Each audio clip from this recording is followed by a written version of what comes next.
રાજકોટ શહેરની અંદર ડિસ્ટ્રિક્ટ બેંકના લોકરમાંથી આશરે 1.25 કિલો સોનું અને 3 કિલોથી વધારે ચાંદીની ચોરીનું એક ફરિયાદ જે છે એ ડિવિઝન પોલીસ સ્ટેશન ખાતે દાખલ થયેલી. ફરિયાદી જે છે જય તળાવિયા, તેના ધ્યાન પર એવું આવેલ કે 6 તારીખના રોજ જ્યારે લોકર ચેક કરવા ગયા ત્યારે તેમના લોકરમાંથી કોઈપણ પ્રકારના સોનાના દાગીના જે હતા એ ત્યાં હાજર ન મળી આવે અને તેના આધારે તેમણે પોલીસને તાત્કાલિક જાણ કરી. ગુનાની ગંભીરતા,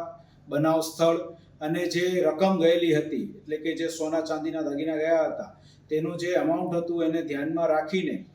માનનીય CP sir Brajesh Kumar Jha sir અને અધિક પોલીસ કમિશનર મહેન્દ્ર બગડિયા સરનાઓ દ્વારા જોઈન્ટ ટીમ્સ બનાવવામાં આવી હતી, જેની અંદર ક્રાઇમ બ્રાન્ચ, એલસીબી ઝોન 2, એ ડિવિઝન પોલીસ સ્ટેશનની ટીમ્સ બનાવીને અલગ અલગ દિશાઓમાં તપાસ શરૂ કરવામાં આવી હતી. સૌપ્રથમ જે છે એ ફરિયાદી દ્વારા જે રજૂઆત કરવામાં આવી એને પરિપ્રેક્ષ્યને ધ્યાનમાં રાખીને લોકરમાંથી ચોરી કઈ રીતે શક્ય બને એ બાબતે અને વિવિધ જે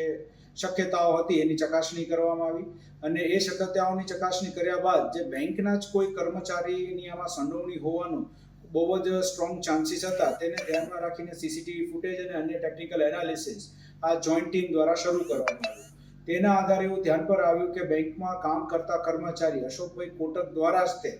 25 તારીખના રોજ આ જે લોકર છે કે જેમાંથી આ મુદ્દામાલ ગયેલ છે તેમાંથી આ મુદ્દામાલની ચોરી કરવામાં આવી હતી અને ત્યારબાદ તેને અન્ય લોકરની અંદર સંતાડીને રાખી દીધેલ હતો. આ માહિતી મળ્યા બાદ તાત્કાલિક ટીમ્સ દ્વારા જે મુદ્દામાલ રિકવર કરવાની કામગીરી હાથ ધરવામાં આવી છે. આરોપી જે છે તેની ધરપકડ કરવામાં આવી છે અને આગળ જે છે એ કાયદેસરની કાર્ય માટે એ ડિવિઝનને સોંપવા તજવીજ કરવામાં આવી. હાલ આપણી પાસે જે ફરિયાદ આવી છે તે મુજબ લોકરની અંદરથી 1.25 કિલો સોનું અને આશરે 3 કિલો જેટલી ચાંદી હતી. હાલ જે તપાસ જે કરી છે એમાં એવું આવે છે કે આ જે લોકર હતું એ છેલ્લે 24 એપ્રિલના રોજ જ્યારે એક્સેસ થયું એ દિવસે આ ફરિયાદી દ્વારા પ્રોપર બંધ ન કરવામાં આવતા થોડું ખુલ્લું રહી ગયેલું હતું અને તેમના દ્વારા આ ખુલ્લું રહી ગયા બાદ ચકાસણી ન કરતા આ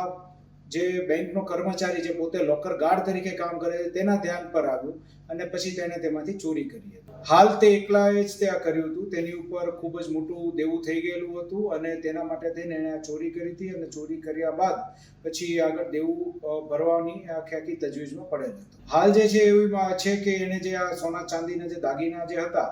અને જે બીજું સામાન જે ચાંદીનું અલગ અલગ વસ્તુઓ હતી તો એ એને ઓગાળી નાખ્યું હતું અને પછી ત્યારબાદ એને સાચવીને મૂક્યું.